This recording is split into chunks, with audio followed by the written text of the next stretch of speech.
Sa palakpak sa Panginoon, isang malakas na palakpak. Now you can please find your most comfortable seat. Equipping the saints' faith in knowing the truth. And we all know part of the history. There was a certain dictator in Europe, in Germany, who killed 6,000 Jews and became one of the most powerful persons ever lived in the history of mankind. And he said, if you tell a big lie and tell it frequently enough, it will be believed. In other words, ang sabi niya, pag ikaw ay nagsabi ng kasinungalingan, at ito ay lagi mong sinasabi, palagi mong sinasaad, darating ang panahon, aakalain ng mga tao na ito ay isang katotohanan. But in reality, a lie will always be a lie, whether you frequently or seldomly say it. The truth, whatever you do about it, ang katotohanan, kahit anong gawin mo, it will always remain as the truth. Takpan mo, itago mo, gawin mong sekreto, huwag mong ipaalam, isigaw mo, the truth, whatever you do about it, will always remain as the truth. Tayo tayong lahat. Taas natin yung ating mga Bibles. All rise please, and let's hold our Bibles and be proud.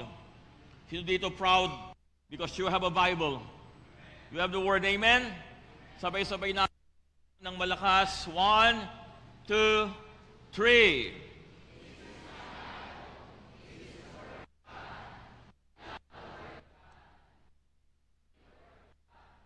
I am who the Word of God says that I am. Wealthy, strong, and I am saved by the blood. I am the righteousness of God in Christ Jesus. Will never be the same again. Remain standing as we read the word. John chapter 14 verse 6. Jesus said, I am the way, I am the truth. Sabi niya lahat, the truth. Can we say louder than that? The truth. I am the way, the truth, and the life. No one comes to the Father except through me. John 8:32. And you shall know the truth. Sabi natin uli lahat, the truth. And you shall know the truth. And truth shall make you free. In short, truth is connected with freedom. Truth is connected with freedom. You can take your seat. Ang katotohanan ay nanggaling sa salitang aletheia. Sabihin natin lahat aletheia. Truth, but not really truth as spoken. Truth of idea, reality, sincerity, truth in the moral sphere, but how the Scripture defines it. Ang sabi dito, divine truth revealed to man. Divine truth revealed to man. Straightforwardness. And let me discuss 4 kinds. Actually, I don't want to call it kinds kasi pag pinag-usapan natin ng katotohanan, isa lang ang katotohanan, hindi pwedeng bigyan ng aspects, hindi mo siya pwedeng bigyan ng kinds, hindi mo siya pwedeng bigyan ng levels. Hindi pwedeng may 1/4 truth, half truth, 3/4 truth, and whole truth. Basically, pag ikaw ay nakikipag-usap sa court of law, sasabihin sa iyo, do you indeed promise that you will tell the truth, whole truth, and nothing but the truth? So let me discuss about this thing, truth. And I want you to listen carefully, because this discussion happens to us every day of our lives. And you will find yourself either in doing this, believing this, or even implementing this. So merong mga aspects, if I can put it that way, maybe that's the easiest way to say it, aspects. Number one, may tinatawag tayong absolute truth. Sabihin nga natin lahat, absolute truth. A statement that is always true and cannot be changed. Pag sinabi natin absolute truth, totoo, hindi kayang baguhin. Regardless of the circumstance or context. Uulitin ko, regardless of the circumstances, whether against you or for you, absolute truth, hindi pwedeng baguhin. Kahit anong sitwasyon, kahit anong konteksto, hindi pwedeng baguhin. It is a fact that is universal and permanent, and its meaning is consistent and eternal. In other words, unchangeable. For example, the law of gravity is always true. Kahit anong gawin mo, kahit anong talino mo, kahit anong pag-aaral mo, kahit anong example ng gawin mo, the law of gravity is absolute truth.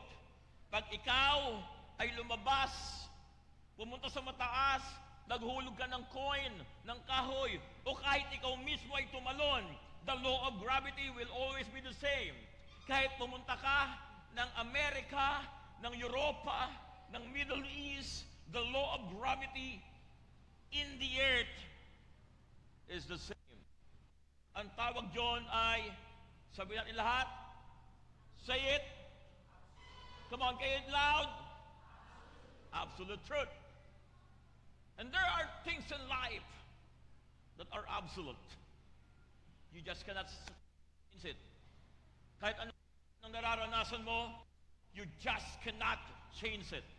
Pag sinabi natin absolute truth, kahit ikaw ay nasa ibang bansa, kahit ikaw ay nakakaranas ng hirap, ng ginhawa, kahit ikaw ay bahagi ng mayaman, may kaya, o middle class, absolute truth will always be the truth regardless of the circumstances or even the context. Pangalawa, may tinatawag tayong factual truth. Is the objective reality of actual events that have occurred. It can be proven, repeated, or observed. Factual truth. For example, Boston Celtics is the NBA World Champion last season. It already happened. Before that, it wasn't the truth. But because it happened, it becomes the truth. And it becomes part of the history. Ano ang ibig sabihin ng factual truth? Maaring hindi totoo ngayon, pero dahil naganap, nangyari, naging totoo na siya. For example, if I say last year, I have 3 kids, that's factual. Totoo yon. Tama? Pero ngayon, pag tinanong mo ko, pag ang sagot ko pa rin, Pastor Paul, ilan ang anak mo? Pag sinabi kong, I have 3 kids, hindi na totoo yon. Because something occurred. Tiffany was born. So if you would ask me, how many kids do I have? So ang isasagot ko, 4. E paano pag nabuntis uli si Rosel? Magbibigti na ho kami. Pag nangyari uli yun. But the point of the matter is this, factual truth is historical. It wasn't true. It wasn't true before. Something happened, then it becomes part of the history, then it become factual. Are we getting the point? But this is where it goes a little bit messy. Meron tayong tinatawag na relevant truth. Ito na. Nagiging problema minsan ang buhay because we try to make the absolute truth relevant truth. For example, the idea that truth is conditional. That's relevant truth. Relative truth, relative truth. And can vary depending on the perspective of the individual or a group. It can also be contradictory and change over time. change over time. For example, Donald Trump is the president of USA. That's relative. Now, hindi pa. Sa January 20, he is the president-elect. But he was also a former president. But this coming January 20, siya ay manunumpa uli, tatayo uli, magkakaroon sila ng transition ni Biden. Then, he becomes the president of the United States. Pero pag kinausap mo ang mga Amerikano, pag kinausap mo ang mga Republican, they're very excited. Donald Trump is our president. Pero pag pinag-usapan at kinausap mo ang mga Democrats, they will say, Biden is still our president in our hearts. So it becomes relative. Para sa iba, di ba? Sa election ganyan, sino dito yung mga tumatakbo sa Southwoods? Mga tumatakbo, di ba naranasan nyo na yan? Kunyari yung mayor na binoto mo, o kaya yung konsehal na binoto mo, o yung kapitan na binoto mo, hindi pinalad. Tapos, siyempre, para ma-encourage sasabihin, lalo na to, pag si Pastor Noke ay nagsalita, alam mo, Kap, kahit hindi ka nanalo sa puso ko, ikaw ng kapitan. Eh, sa puso mo yon. Pero hindi siya ang uupo sa bagay. Hindi siya ang magdidesisyon. Hindi siya ang gagawa ng mga proyekto. Relative truth basically becomes a problem when we try to implement the absolute truth and make it relative. Ito, pinakamatindi. The absolute becomes relative. Hindi. Ganito yan, ganyan. It becomes relative. Then when you always make the absolute truth in your own perspective become a relative truth, then the worst part comes in. Objective truth. It becomes personal. Belief. That is based on a person's perspective, experiences, or preferences.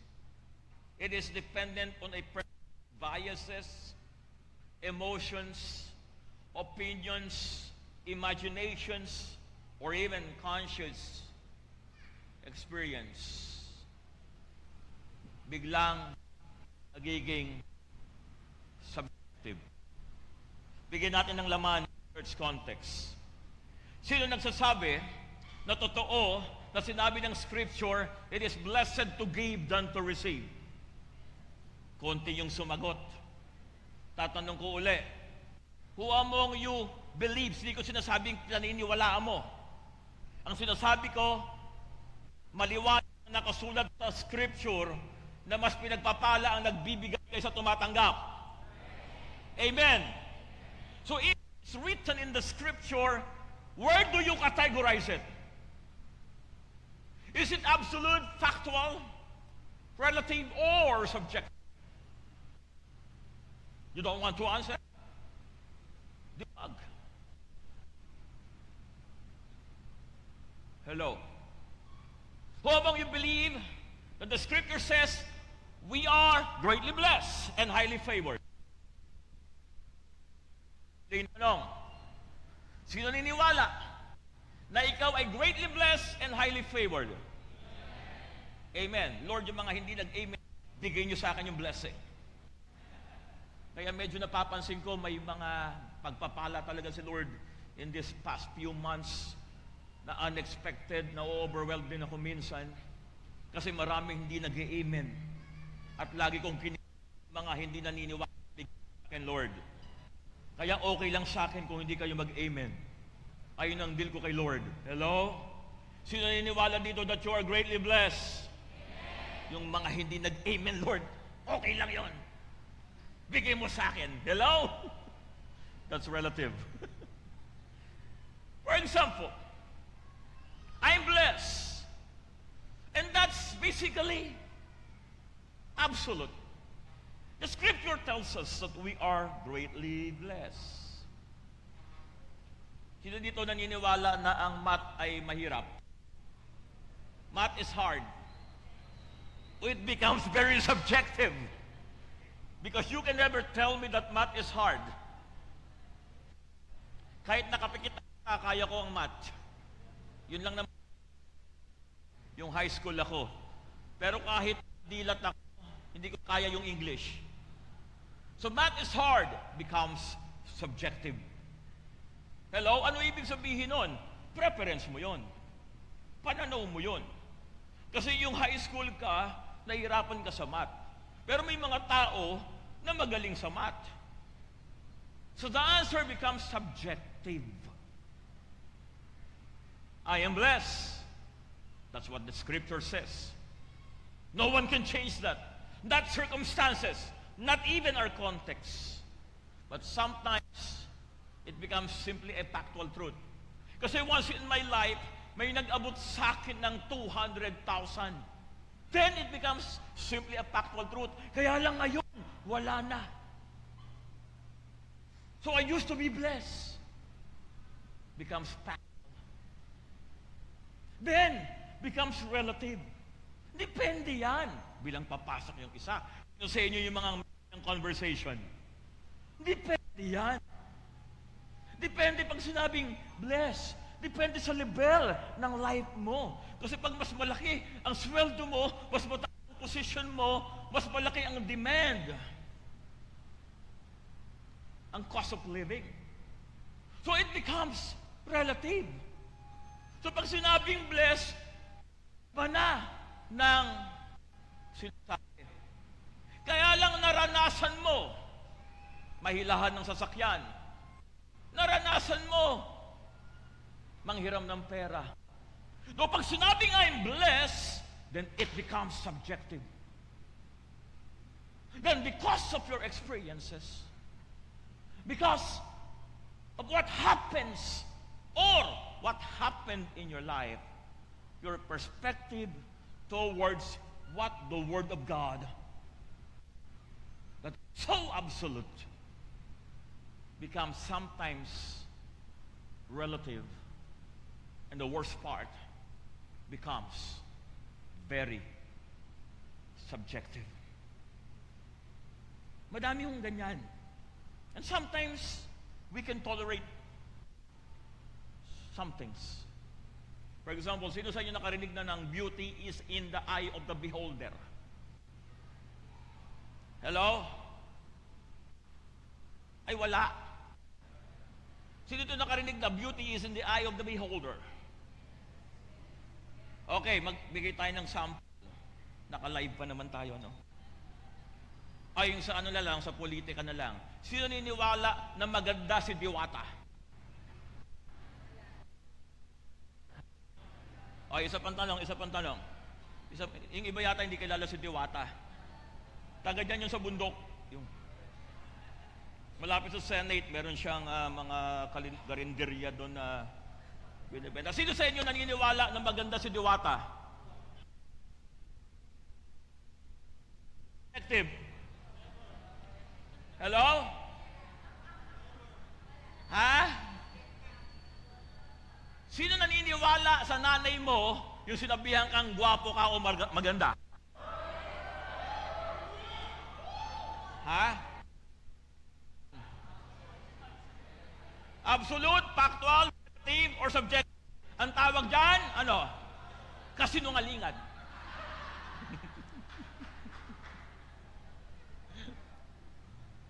Pero ito yung medyo titignan natin. I understand that there are things that you need to be relative. I understand that sometimes you cannot avoid to be subjective. Because of the pains, because of the experiences, because of what happens. But my proposal this morning, as your senior pastor, is pretty simple. Let us hold on to what is the absolute truth in order for us to change the subjective truth that is happening into our lives. Amen. Hindi naman kita sisisihin, kung ayaw mo niwalang bless ka, dahil pag tinignan mo yung bank account mo, una sa lahat, wala namang bank. I cannot blame you. But what I'm trying to propose this morning is pretty simple. Let the reasons of your subjective truth be transformed because you will start to believe the absolute truth. Amen? Hindi natin dinidisregard, hindi natin binabaliwala. Ito na naman tayo, hindi din na naman ako narinig.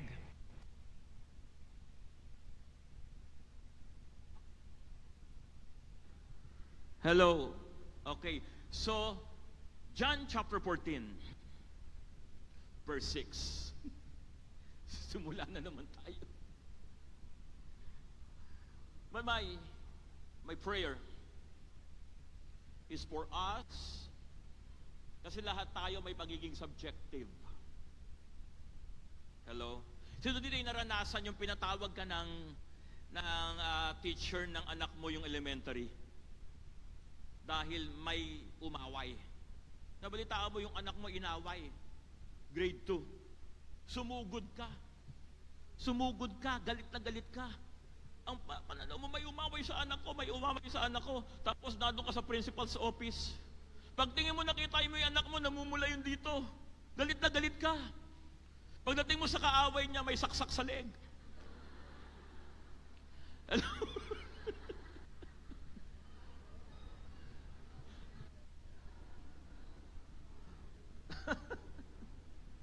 And sometimes because of relationship, because we love people, we become very subjective. And we cannot be blamed for that. But being subjective, most of the time, if not all of the times, being subjective most of the time leads us to lies and deception. Dahil nararanasan mo ang hirap ng buhay, ayaw mo maniwala sa pangako ng Panginoon na ikaw ay pinagpala. You are not actually wrong.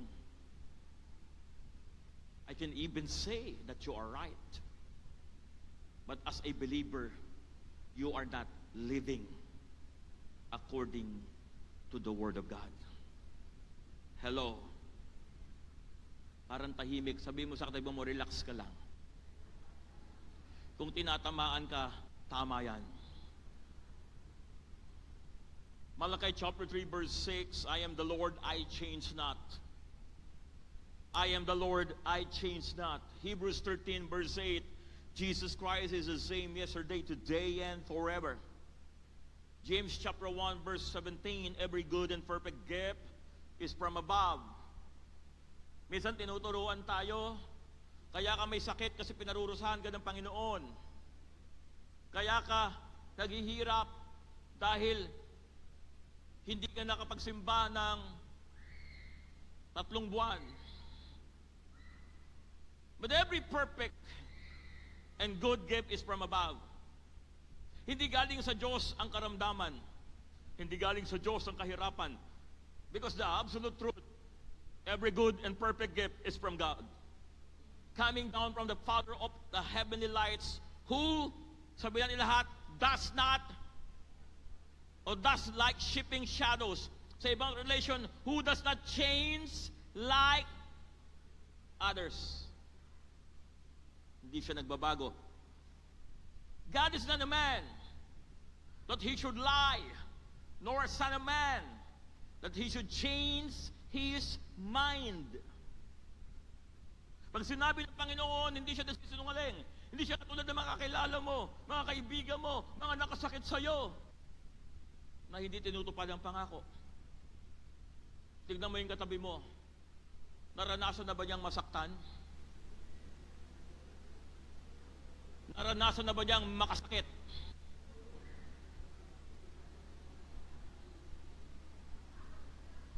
Wala pa bang naranasan yan? So let me read once again. God is not a man that he should lie, nor a son of man that he should change his mind? Does he speak and not act? Does he promise and not fulfill? May lagi akong pinipreach dito sa EFC na i-share ko. Yun, baka hindi nyo lang alam, I don't announce it kasi masyado sa Facebook. Last Tuesday and Wednesday, I was in Davao. Mati, actually, from Davao City, you still need to travel for another 4 hours by land. And I spoke in one conference there. Malaki yung church. Siguro, yung isa sa mga nominee ng kabayan, si Bishop Ferry Elzio. Yung church niya, mga times 8 siguro ng EFC. Ganun kalaking church. So nagkaroon sila ng pastors convention. I was invited to speak there.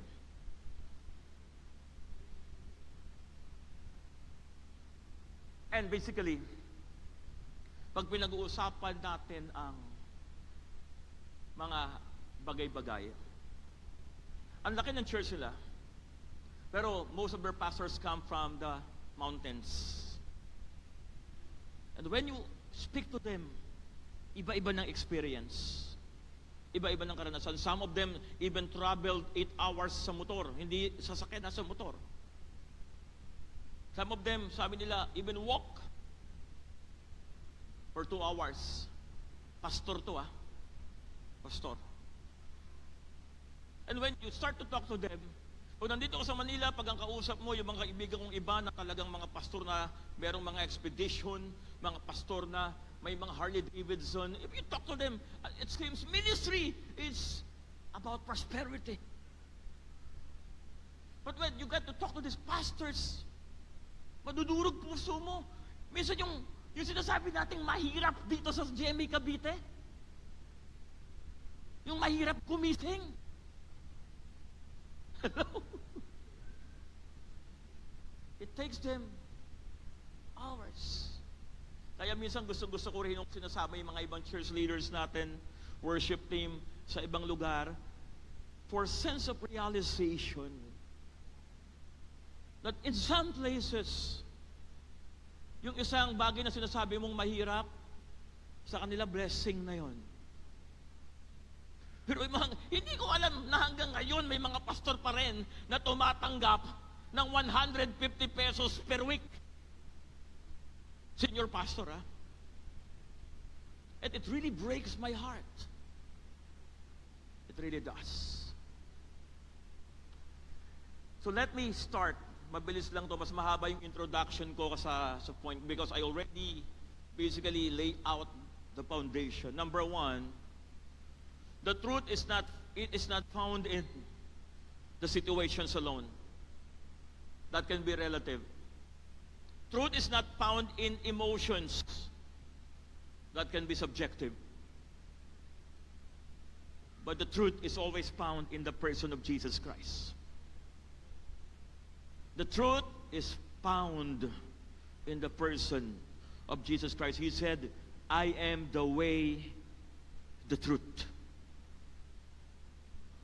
Yes, maybe what you are experiencing right now is true, but it might be subjective. Because you've been hurt.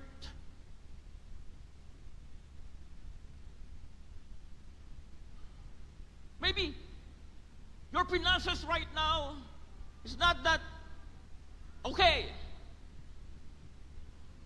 But it could be relative. Because minsan, yung sinesweldo mo na 12,000-15,000 a month, sa ibang lugar, pangarap na pala nila yun. You know, even in China right now, alam nyo ang minimum wage sa China, 8,000 pesos. Kaya doon nagpupuntahan ng marami mga factories kasi mababa ang labor cost nila, 8,000 pesos ang minimum wage sa China. I am the way, the truth. I'm not wrong when I'm looking at my situation. I'm not wrong to tell na ito lang yung laman ng pera ko sa bangko, then sometimes kung ano yung laman ng pera natin sa bangko, that's how we defined how blessed we are. You are not wrong when you feel sometimes frustrated. Dahil ang ganda-ganda, binibigay mo yung best mo sa trabaho mo, bila kang nilay off. You are not wrong when you believe that you are doing your best, then suddenly somebody else got promoted. And you're disappointed, frustrated, and you are not wrong to feel that way. But my proposal is pretty simple. Those things might be relatively true, subjectively true, but I will still go back to the absolute truth that God will never leave me. God will never forsake me. And what I believe of who He is can change my situation. Ang katotohanan, hindi ka na-promote. Minsan natanggal ka sa trabaho mo. Pero may mas mataas pang katotohanan dyan. Dahil may mas magandang plano ang Diyos sa buhay mo. Sometimes hindi lahat ng business deal mo nag-okay. Why? Hindi mo kasi alam kung nag-okay pala yun, it will bring destruction to you. Alam niyo po, in my life, I lost a lot. Man, I don't want to go to details. Pero sa tingin ko, kung lahat ng mga business deal ko nag-okay, it might basically lead me to destruction. I believe what the Word of God says, even though sometimes it seems that it goes against what I see. It goes against what I feel. It goes against my bank account. It goes against my bills. It goes against my payables. But I will not allow my experience to change the way I believe God. May kausap akong isang matalino, magaling lawyer ng UP. Graduate siya ng UP. Ang sabi niya sa akin, alam mo, Paul, kaibigan ko walang ka-logic ang Christianity. Bari mo, sisweldo ka 15,000, tapos kailangan mag-tithes ka ng 1,500. Hindi na nga kasya yun, babawasan mo pa. That's the way he talks to me. He's an agnostic. But you know, I was thinking, sabi ko sa kanya, no, maybe you are totally opposite to the truth.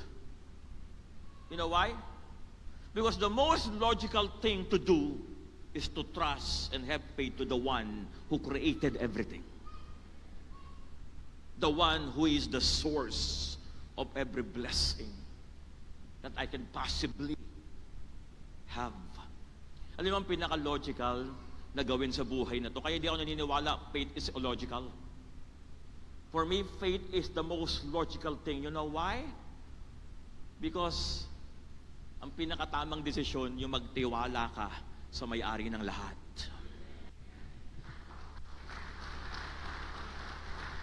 Secondly,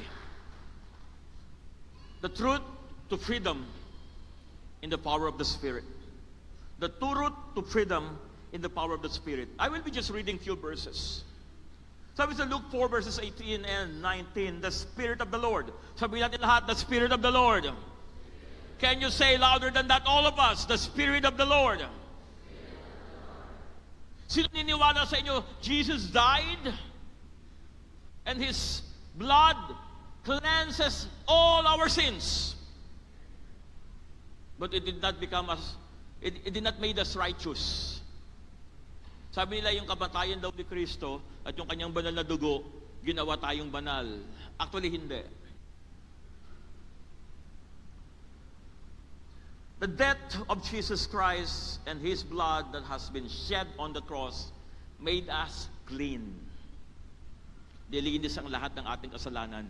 And when the Holy Spirit came upon us, then we become holy.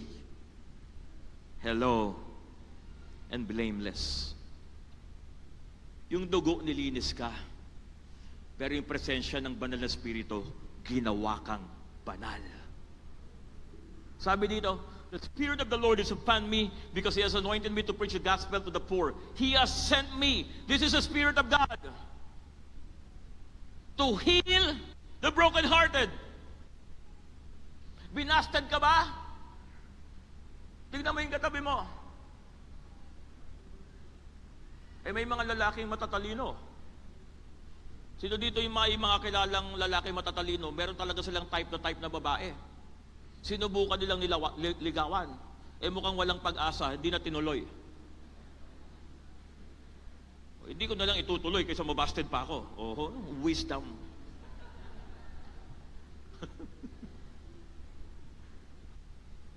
Sabi dito, to proclaim liberty to the captives. So, una, ang ministry ng Holy Spirit sa atin, healing. Pangalawa, freedom, liberty. Pangatlo, vision, sight to the blind. Of course, physically, yes. But spiritually, better. May mga ideas minsan na hindi mo nakikita. May mga business ideas minsan na hindi mo alam. But because the Spirit is your wisdom, may mga idea na nasa harapan mo na ng matagal na panahon, pero hindi mo nakikita, but the Holy Spirit start to make those things obvious. Alam niyo, ang pagyaman, hindi yan dahil ang dami mong ginagawa. Ang pagyaman, meron kang isang pinaniniwalaan at binubuhos mo lahat ng lakas mo sa binigay na idea ni Lord na yan. To set liberty to those who are oppressed and to proclaim the acceptable year of the Lord. I don't have time to discuss that. Number 3, the truth of faith in the promises of God. Ang katotohanan, ang natatakbuan sa sinabi at kung sino ang Panginoon. Pangalawa, ang katotohanan nagpapalaya. That's why whenever I say, I have the truth because Jesus is in me, I always experience freedom. Freedom from and freedom to. Freedom from sin, freedom from pain, freedom from grief, freedom from unforgiveness, freedom from those things, and freedom to live according to the will of God. The truth of faith in the promises of God. Hebrews chapter 11 verse 6. But without faith it is impossible to please God. For he who comes to God must believe that He is. Sabihin nga natin lahat, lagi kasi binabasa dito yung first part But without faith, it's impossible to please Him. Pero I want you to read the second part loud. And if you can do it this way, read it from your heart. Yung second part, yung, for He, 1, 2, 3. Amen? Pumunta ka sa church, maniwala ka, mararanasan mo presensya ng Diyos. Nanalangin ka, maniwala ka, nakikinig ang Panginoon. Nananampalataya ka sa isang bagay, maniwala ka, kumikilos ang Diyos. Ang sabi sa Scripture, for he who comes to God must believe that He is who He is, God. And that He is a rewarder. Yung diligently na pinag-usapan dito, same sa Matthew chapter 6 verse 33. Kaya may natutunan ako sa Davao, hindi maganda. Yung isang pastor doon, sabi doon, huwag niyo pangahawakan to, huwag na lang, hindi ko na lang sasabihin. Nasabihin ko na rin, sabi pa naman, seek first the kingdom of God, and all these chicks shall be given unto you. Sabi ko lang yato. Binago ang banal na kasulatan.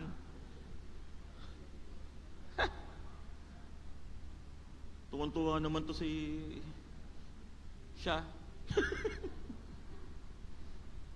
Ang sabi dito, for he who comes to God must believe that He is. I don't want to waste my time. At lagi ko rin sinasabi sa inyo yan, I encourage you, if I can command you, I would do. Pero mas masarap kasi na gawin mo sa puso. I encourage you not to make yourself absent sa worship celebration ng EFC. You know why? Because our goal is pretty simple. Whenever we come and attend this church, we will experience the presence of God. And the presence of God brings freedom. The presence of God brings renewal of the mind. The presence of God establishes our faith. This is not just part of our program, but this is what we believe. That whenever we seek Him, He rewards us. Sabihin natin lahat, sa tuwing nag-church ka, sa tuwing pinupursu mo ang presence of the Lord, God rewards us. Hello? Saan ka naman nakakita ng pinupursu mo na nandyan na? Yung iba pag pinupursu, nandun, puntahan natin. Pero ang presensya ng Diyos, it's with you. And whenever you act on it, He rewards you. And that's what we believe. Amen? So ang title natin, Faith is Knowing the Truth. But let me end with this proposal. Faith is it's not just knowing the truth. Faith is believing the absolute truth. Amen? Subjective ka, okay lang yan. Naranasan mo eh. Relative ka, okay lang yan. Daming pananaw na iba eh. Pero yung pagiging factual, relative, and subjective, huwag nating hayaan na i-define ang buhay natin. Ang magdi-define ng buhay natin kung ano yung pangako ng Panginoon, kung ano yung salita ng Panginoon, kung ano yung sinabi ng Panginoon. Wala kang pera, ituloy mong isipin yan. Wala ka laging pera. Lagi kang may sakit, ituloy mo laging isipin yan, lalong manghina katawan mo. Pero hayaan mo ang salita ng Diyos baguhin ang sitwasyon mo. Amen? Tayo tayong lahat.